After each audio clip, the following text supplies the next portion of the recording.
நம்ம ஃபேக் லாகின்காக இந்த மாதிரி ஃபயர்பேஸ் வந்து கனெக்ட் பண்ணியிருப்பாங்க. லைக் நம்ம ஒரு ட்ரை பண்ணி பார்ப்போம். லைக் இதில் வந்து /.json கொடுத்து நம்ம ஒரு எண்ட் பாயிண்ட்டை கால் பண்ணாக்கா இன்கேஸ் அந்த டேட்டாபேஸ் வல்னரபிளாக இருந்ததுன்னா we may get some informations. Like யாரெல்லாம் லாகின் பண்ணுங்களோ அந்த இன்ஃபர்மேஷன்லாம் கிடைக்கும். curl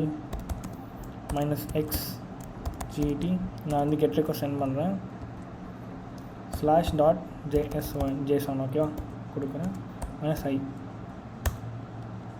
ஓகே பெர்மிஷன் டினைட் வருது. ஸோ அப்போ செக்யூராக வச்சுருக்காங்க அவங்க. எனிவேஸ் சம்டைம்ஸ் வல்னரபிளாக இருந்ததுன்னா இந்த மாதிரி நீங்கள் எண்ட் பாயிண்ட்டை செக் பண்ணி இன்கேஸ் வல்னரபிளாக இருந்தால் you can report it to them.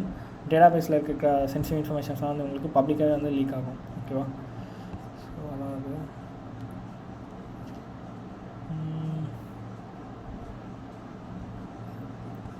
So இங்கே பார்த்தீங்கன்னா HYPRMXன்னு ஒன்று இருக்குது. ஆட் டிஸ்பிளே சர்வீஸ்ன்னு சொல்லிட்டு HYPRMX